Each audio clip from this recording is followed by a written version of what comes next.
Straight people get to hold hands with the person that they love on the street.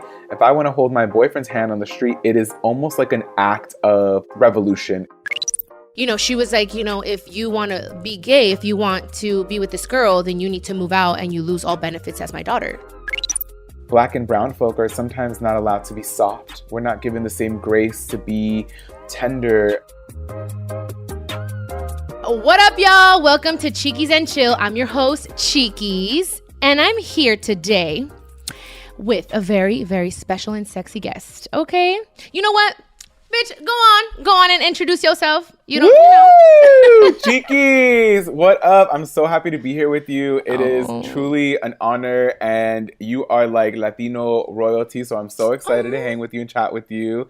But for those of you who don't know me, my name is Velazquez. I am a writer, actor, personality. I was kind of discovered in the kitchen at Buzzfeed. I used to serve their lunches, and I worked my way up into creating content for them. And you know, we started the Latino vertical called Pero Like, which has opened the doors for me in so many different ways, which has led me to play myself on the show called Vida on Stars, and also comment on a documentary about Walter Mercado on Netflix with me and my abuela talking about the impact that he had on the culture. Yes. And, you know, and now I get to hang with you. We've actually hung out before. I interviewed you a long time ago at Buzzfeed. At Buzzfeed, yes, babe. Yes. Several hairstyles ago and several outfits ago. Oh, and how are you, babe? How are you? I'm good. I wanted to tell you, like, too. Right now, in this moment.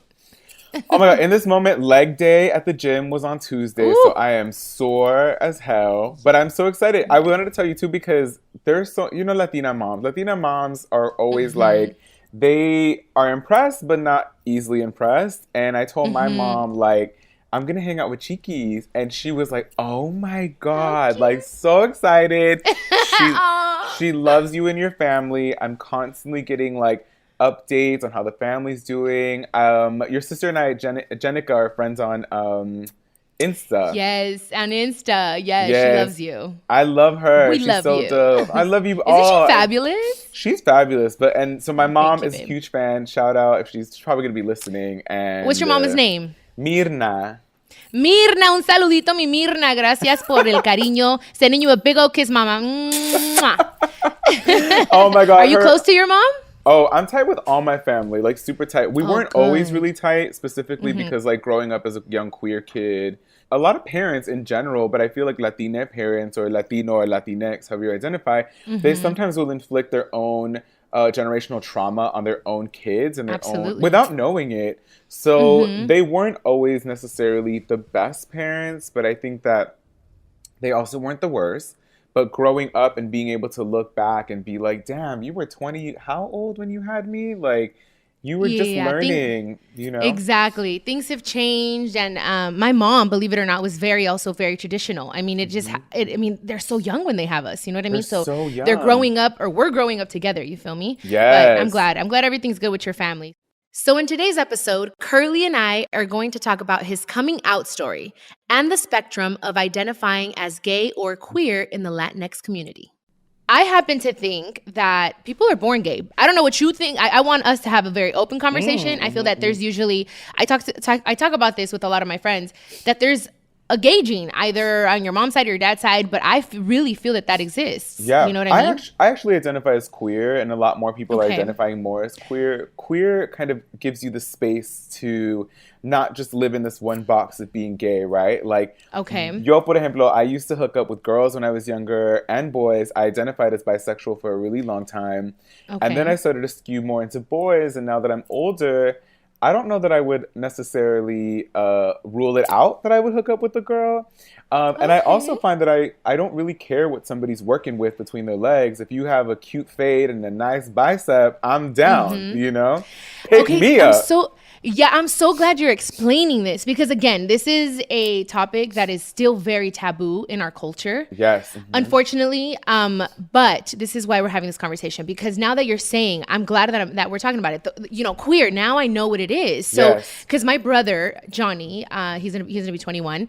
Yes. He has had a hard time accepting it. At first he thought he was gay. Then he's like, you know what? He told me something else. I don't remember what it was called, but he's like, it doesn't matter. Like you just said, if you have a penis or a vagina, if I I'm connected to your soul, then I want to be with you. There's sapiosexual. There's a lot of different things. I think queerness. By the way, I sent your brother a message. I was like, if you need to talk, if you just need a friend, like anything.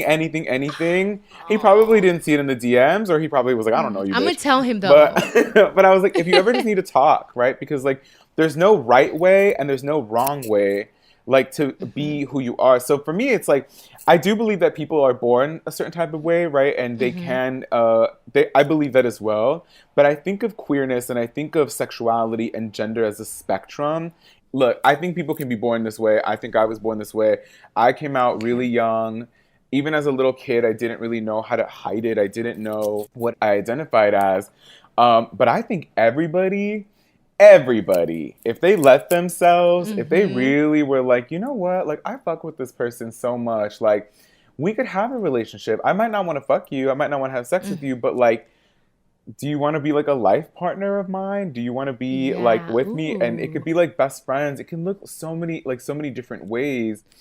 I have a question, Curly, and I feel like you are the person I can ask this like to, and you're not going to get offended or anything, because I've always wondered, the word fag, how do you feel about that word? And what, honestly, I just... Oh my God. Dude, I was like, you know what, I'm going to ask Curly, because... Yes. There's certain people that are like, don't call me that. Like, you know what I mean? I get that. I mean, I would never, but you know what I mean? Like, what do you feel about the word fag?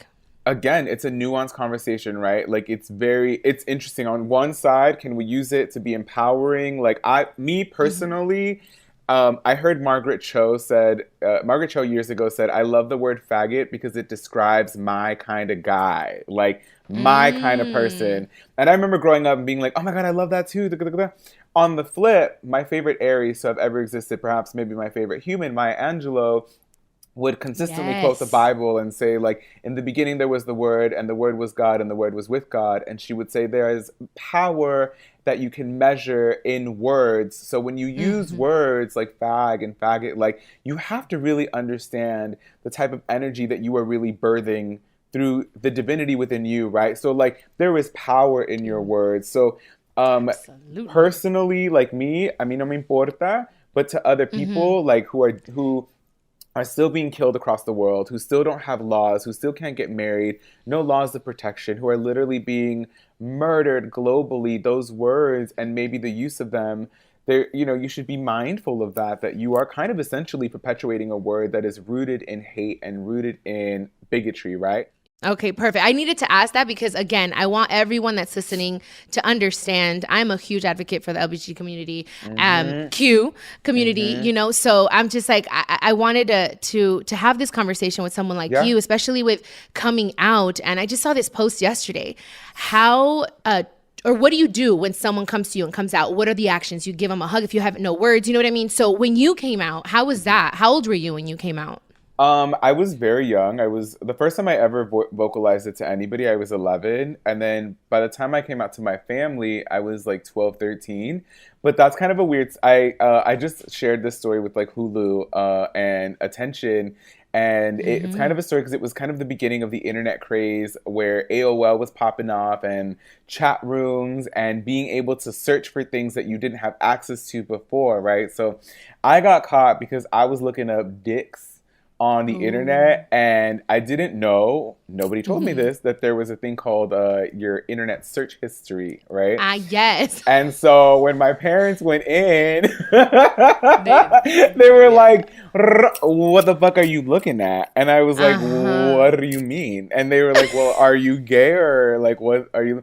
And it was a whole big thing. It was a lot more dramatic than that, of course, right? Like I was crying and my dad, I thought, you know, my dad was a Marine. We grew up in kind of an abusive household. Like my dad is very macho, like the type to be like, I'm gonna build that. I don't need to pay anybody. I'm gonna build this shit. Oh, I don't need to hire somebody to fix the pipes. Doesn't ask for directions. No, he is like a man's man, which is dope, by the way, because if I'm walking with him at night, he again like gets in front of us. He's like, what? Like he's ready, right? Ooh, look at him. Marines, man. Okay, so then. I ended up coming out and it was rough in the beginning. It was really tough. The way that they started to come around was when I got my heart broken for the first time. And when you are depressed and in love and you get your heart broken, like that's something that, you know, people who have been older, like people who have been alive, that they're the ones that can help you and be like, I promise you, you will make it through You feel like you're going to die in that moment. You feel like you're going to die. And so I remember putting my head on my mom's shoulder and being like, I'm just so sad. I was heartbroken over somebody that I loved, and his family didn't accept him, and he became we're Catholic, and he became like even more Christian, and he dove deeper into his faith and kind of abandoned everything that I had known about him because of his faith. And I just felt like I wanted to help him get to a point where he could understand that the Creator loved him exactly as he was. And so it was really hard. And so that's when we started to kind of get closer to one another. But, you know, one of the things that I always say, por ejemplo, is that when somebody comes out to you or somebody says, oh, I'm queer or I'm this or whatever, I don't really like when people say, I accept you. Like, that's great. Okay, good. But that's good to know. But I always say, like, okay, because I always say, you know, when you order something like online, like on eBay or something, you get it in the mail, or on Amazon, you get it in the mail, and you're like, well, it doesn't look the way that I wanted it to look, but it's fine. I accept it. I'm too lazy to send it back. It's fine. But I prefer when somebody says, that's amazing, Chiquis. I celebrate you. Because when you order something on Amazon and it is exactly what you wanted, you're like, oh my God, this is exactly what I wanted. This is exactly what I needed. Oh my so God, when what you a beautiful way to put it. Yeah, so when you do that for somebody in your life where you go, Chiquis, you are exactly who I wanted in my life. You were exactly who I needed. I prayed for God for you. I thought of you and you got here and here you are, and I love you and I celebrate you. You know? Oh my goodness. That to me is better than I accept you, because you're like, whatever, it's fine. You don't really fit no, I celebrate you, who you are. Yeah, no, absolutely. No, I'm so glad. Yeah, because these are all things that we all need to know. You feel me? Yeah. I mean, I don't know if you know, but I had like I always say this. I think I'm like 20% lesbian. Yeah. I get a little vodka in me and I'm just like, I want to kiss girls. You know what I mean? This is what I'm saying. Everybody's on the spectrum. Everyone's in it, you know? It's true. I had a girlfriend at 23. Yeah. I'm like, wow. You know? Yes. Yeah. What kind of girls do you get into when you have a little vodka? Do you like a more femme, a little bit more mask? More mask, to be honest. And sometimes lipstick, it just depends. You know what I mean? I haven't done it a lot, I'm going to be honest. But there are times when I'm just like, I just want to kiss this girl. I'm all about the anatomy of a woman. I think every woman is so beautiful. And I love looking at their bodies and like the whole thing. Like, and not in a sexual way, just like I appreciate and, you know, the woman, you know, the body of a woman. Absolutely. You know? Same. Me too. That's the beauty of being queer, right? Like, you're like, I identify predominantly as a straight woman. I'm assuming. Like, you would say that you're cis and you're het. Cis, like cisgendered and heterosexual. But you have like your little, like, you know, every now and then you're like once a little something extra, which is so cool, because I think there you go. There's the beauty of the spectrum, which I hope that more people are willing to tap into. It doesn't mean, and that's the thing too, right? Like, it doesn't mean like someone's like, well, then you're bi or you're a lesbian, and you're like, well, not really. I don't really identify in those spaces, but I can identify over here, you know?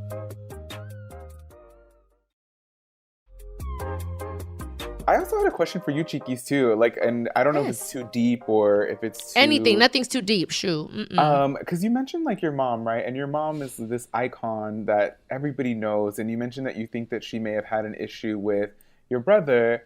And we were also talking about like growth. Do you think that, you know, in 2021, that there would have been some level of like growth, and that she may have actually been like, you know what? I celebrate you. You know what, Curly? I've never talked about this anywhere, but I feel comfortable with you, and this is a space to do it. My mom was a very open woman and very, very raw in certain areas of her life. When I went through I had a girlfriend at 23. I talk about it in my book, Forgiveness. And she found out because she was looking through my stuff. Actually, my sister told her. So she was looking through my stuff, And she told me, you know, and here's the thing, she's not here anymore, y no está para defenderse, pero es la verdad, y con todo respeto, because I'm gonna, you know, I just want to clear that up. But, you know, she was like, you know, if you want to be gay, if you want to be with this girl, then you need to move out and you lose all benefits as my daughter. And I'll never forget, I was in the restaurant, like, but I love this girl, you know what I mean? And the crazy thing is, it wasn't even a sexual thing with this girl. It was all mental, and I felt different, and I didn't feel the pressure because I was sexually abused of having to have sex. It was non-existent, the sex. It was just kissing and holding hands, and I just felt, oh, someone loves me without wanting to touch me, you know, sexually. So I tried to explain that to her, and she didn't understand it. And I told her, I'm like, you have a lot of gay friends, and your fans are gay, and you have employees that are gay. She's like, yeah, but not in my household. And I think it was just because of how she grew up. Now, mind you, I think if she was here now and how things are and how she knows and she loves Johnny, her youngest, it would have been difficult for her. She probably wouldn't have talked to him for a little bit, but she would have come around. I know it for a fact because she loves her children more than anything, you know, but it's tough because I've never said that out loud, you know. I never want to make my mom look bad, but we all have to respect everyone's thoughts and their feelings and how she was raised in reality, because still in our family it's not necessarily okay, you know what I mean, to be gay, to be queer, but it's kind of like, don't talk about it, let's just out of sight out of mind sort of thing. But yeah, I think she would have come along, but more than anything, I think my mom was more like, what am I doing wrong as a parent? I wasn't here. She would blame herself a lot. Like, it's because I'm working. It's because I chose the wrong men to have kids with, and they're not here to help me. And that would have gotten in her mind, like, what did I do wrong as a parent? And in reality, it's not about the parent, you know? It's not. And I understand that. And I'm really thankful. Thank you for opening up in that way. And thank you for sharing that part. It actually moved me to emotion, and I was getting chills because, you know, that goes back to the trauma of our family and the way that what they inflict on us and what they put on us. I am giving you so much love and so much energy that yes, I feel that you just want to be loved and hugged and you know, not have to do that other thing, right? We don't really know each other outside of this, but I love you. You are so loved. You are amazing. Thank you for sharing that. It is really powerful. And, you know, I do think as well that hopefully there would have been like a movement into understanding, like, that had nothing to do with her and everything to do with... Yeah, I think she would have understood it. You know what I mean? And then my sister went through that, and she went through she calls it a phase now. You know, it's part of her testimony. And my mom thought it was because of me. She's like, she saw you do it, and it's because now she wants to do it.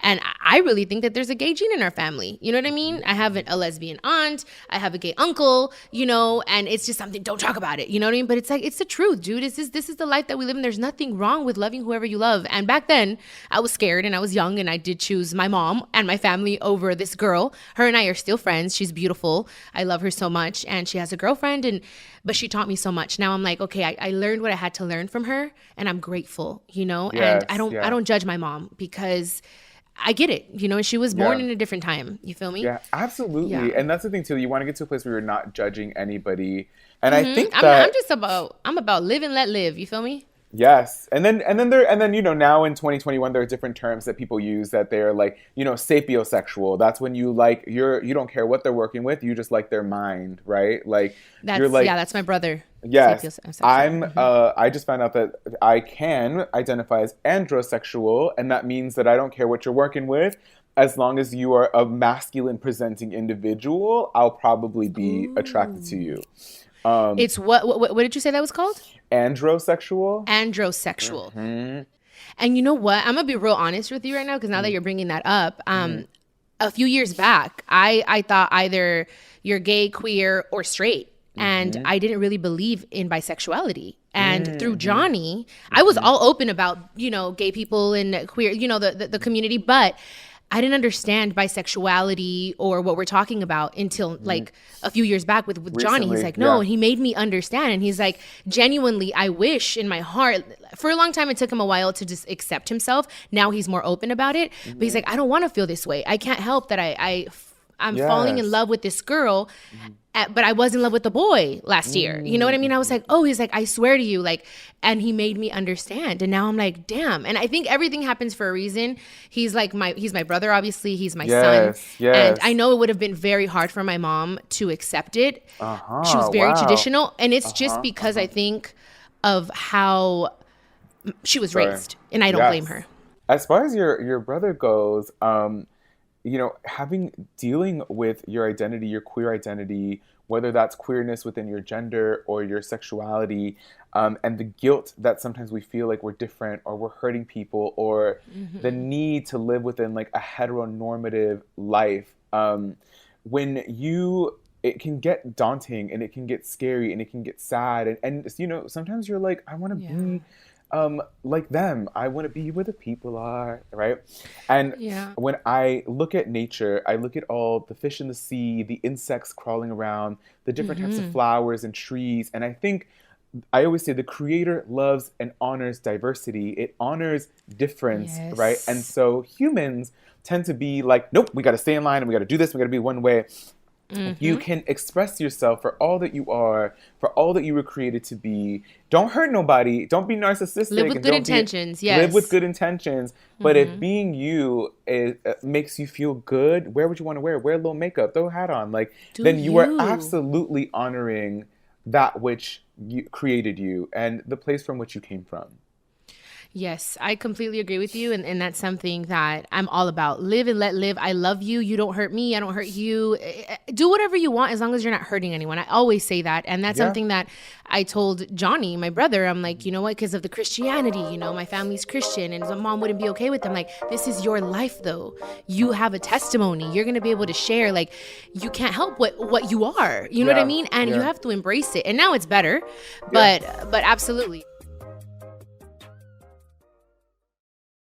All right, Curly. So in the Black and Latino culture, how do you feel like coming out? Do you think it's less or more accepted than, let's say, Anglo? Like, what do you think about that? I always say that I can only speak from experiences that I come from. So I can't necessarily speak on Black experience, but I can speak on like mestizo Latine experience. And what I find from having conversations with a lot of amazing Black folk in academia, in entertainment, and brown folk in the same communities as well, is that machismo is really like a currency. It's a currency globally, right? Like even sometimes femmes and women think like they got to act a certain type of way to be seen, to be taken seriously. And this is kind of a debate that I've gotten into before, is that I think that like Black and brown folk are sometimes not allowed to be soft. We're not given the same grace to be tender. Those things can be seen as white. They can be seen as weak. They can be seen as like boys don't cry. Boys don't cry. Los niños no lloran. Toughen up. Da da da da. Like, oh, tú eres muy chillón. My abuelita, back in the day would always call me el chillón, el chillón, el chillón, which is true.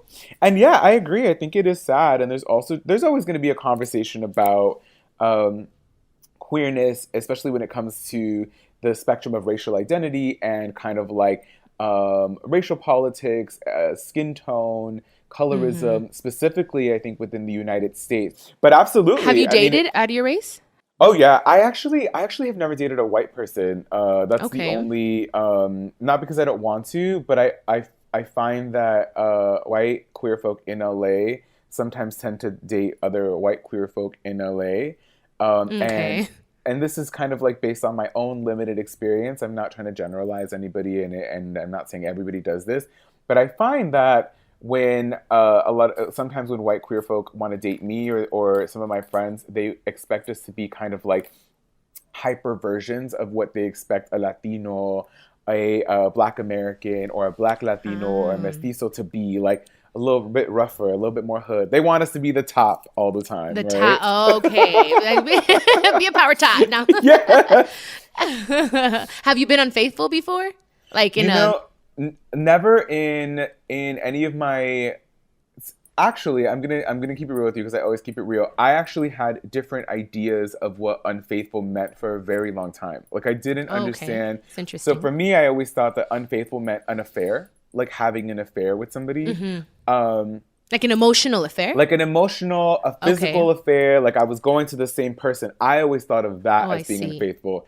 I never thought like kissing someone else was unfaithful. I never thought that like engaging sexually with some other person one time was being unfaithful. And like so, flirting, texting and stuff. Well, even like oral. Like I never thought that was like cheating. I was like, well, I'm going to go back to like my boyfriend and I'm never going to see this person again. So how is that being unfaithful? But now as an adult, and of course through years of therapy and kind of understanding, and by years I mean like a year and a half and 2 years.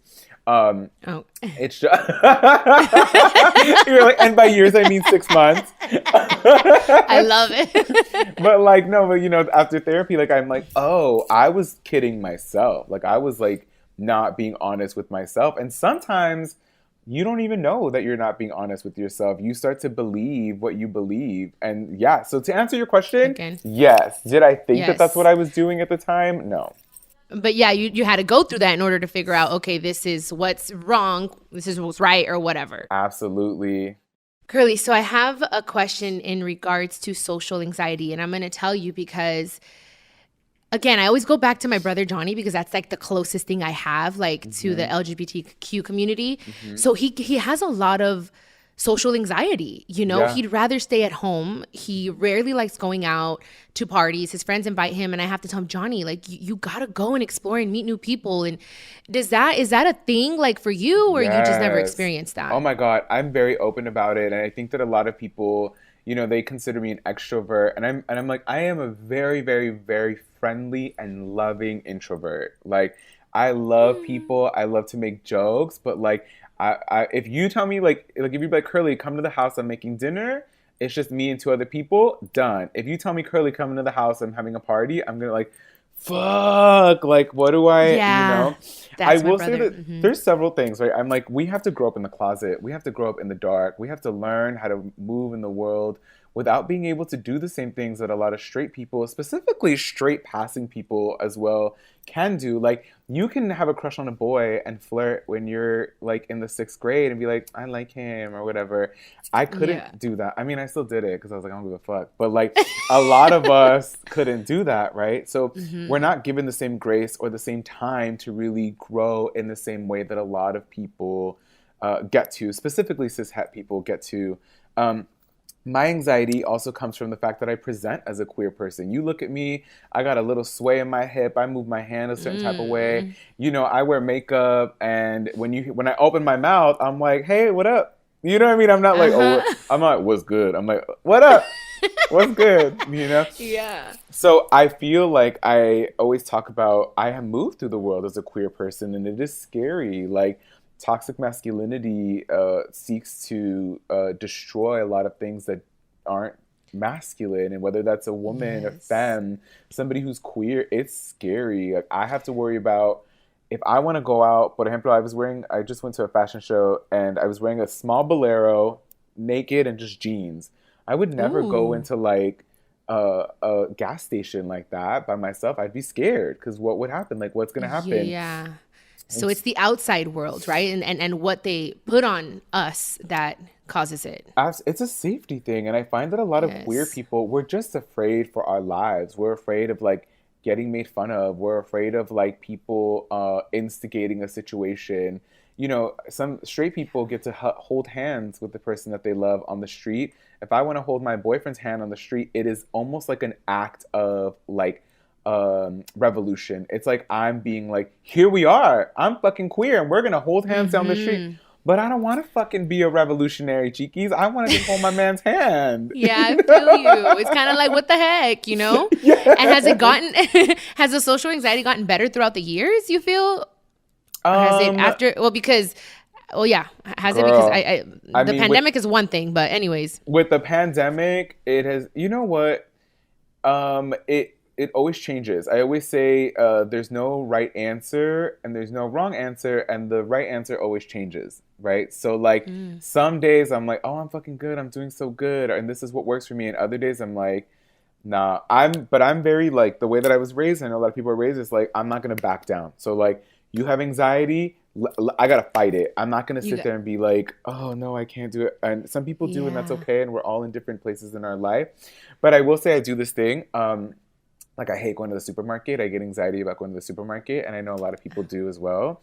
But I do this thing where I'm like, Curly, if you go to the supermarket right now, you're gonna meet a fine ass guy, and he's gonna be so fucking. I'm like, you want to meet a fine ass guy? You want to meet a? Let's go. And so I go. I'm all excited. I'm like, oh my god, I'm gonna meet my husband.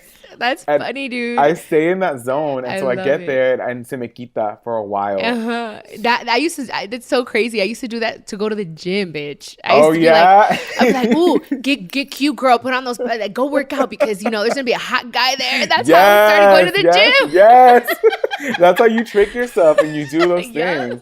I mean, anxiety, I think that is like, it's a big thing. Even like, por ejemplo, mi abuelita que tiene 80 años me dice el otro día, she's like, oh, ¿has oído de esta palabra que se llama ansiedad? And I'm like, of course I've lived with anxiety. I know her. She lives in my house too. She never leaves. She lives in my house too. And I'm like, but if you're barely learning that language, my dad, por ejemplo, learning about the word trauma, he didn't know. And so now he's more open. He's like, I think that was traumatizing to me as a kid. I think I have trauma. Yeah, like, it's because I think they grew up not believing in anxiety or depression and and no, dude, that shit exists and it's real. And I think after the pandemic, that's when it really hit me where I'm like, damn, what is going to happen? Sometimes you think twice, 3 times to go out now, you know what I mean? So, and you hit that rock bottom where you're just, I did. I was going through a lot during the pandemic, or should I say the quarantine, and I started feeling all that, the depression and everything, like the unknown, you feel me? Absolutely. So, yeah. I mean, a lot of us, like the unknown is kind of what scares us all the time. It was I saw something that said, if you're feeling depressed, it's because you're thinking about the past too much. And if you're feeling anxious, it's because you're thinking about the future too much. So if you can find a way to stay in the present, it helps. I mean, look, it's so hard because I'm always, especially like we're in entertainment too, right? Like, and I started in the kitchen. So I feel like I got kind of discovered in a way. And I'm like, well, what happens with us in entertainment? We got to keep hustling. We got to keep singing and dancing and making jokes till I'm 80. Now I got to get on TikTok and learn a fucking whole routine. It's the pressure. Yeah, it's some serious pressure. No, for real. Absolutely. Yeah. I just put something on my Instagram about that too, about, live in the moment. Don't worry about what hasn't even happened. You feel me? We stress ourselves out. De gratis. Yeah. My therapist calls it catastrophizing. Oh, you're catastrophizing. You're creating a scenario that hasn't even happened yet. You're thinking of a catastrophe that hasn't even happened. And so I'm like, my therapist calls it future tripping. You're future tripping. I've heard that one too. Yes, yeah. I was love like, damn, that. I'm future tripping right now. Hold up. I'm always fucking future tripping. Always. Honestly, Curly, this has been such a beautiful, open, honest relationship conversation. Could be a relationship too. Yes, I'm ready. Now that I know, We're both versed. It could work. Yes, it could.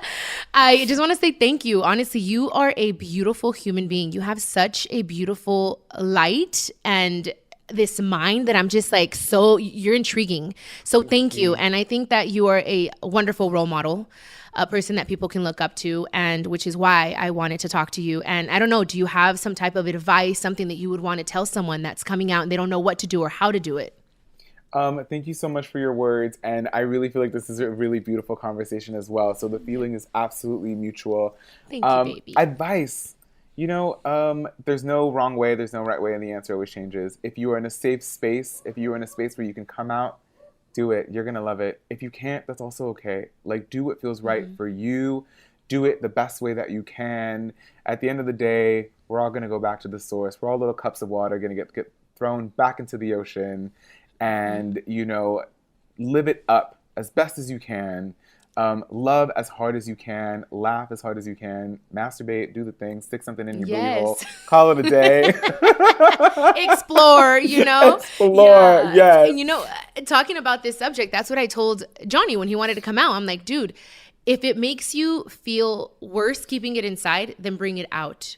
If it's scary to bring it out, keep it in for a little bit. You know what I mean? And I just want you to be happy. And once you're happy and you don't have that weight on you and you're like, this is who I am, and you completely accept yourself first, everyone else is going to feel that and accept you. Have no other choice but accept you. And then you're going to be able to really just fly. You feel me? Yes. And he did. Now he feels, I've seen since he's talked about it, publicly, he's definitely radiating. He's better. He's just in a different place, So that's just my little 2 cents on it. But, Absolutely. Curly, thank you again. It has been a wonderful conversation. We have to do it again for sure. Yes, please. And I'm sure a lot of people know who you are, but just in case they may not know and they just put on game today, let them know your social, where they can find you, your 411, accept your address. Go. Awesome. You can find me on Instagram and TikTok at The Curly V Show. V is in Victor. And I'm just there. I basically just share me and my family all the time. And we also would love to have you on our podcast. I was going to tell you about that. Yes, we are called the Super Secret Bestie Club. It's me and my best friend, Maya Murillo, who, we give advice on topics that are very normal. Crushes, boyfriends, love. I'm always giving the kind of problematic advice, and she's more like... I love it. I would love to be on it. That would be so amazing. We'd love to have you. Please check us out. Oh, thank you. Te mando un besote. Alrighty, mi amor. Thank you so much for having me. Time, baby. Adios. Thank you.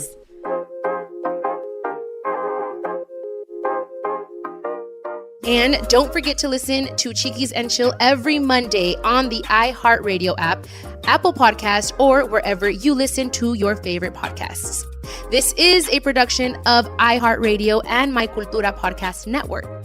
Follow us on Instagram at My Cultura Podcasts, and follow me, Chiquis, on Instagram at Chiquis. And I'll see you guys next week. Les mando un beso, and remember, con Dios todo, sin él nada.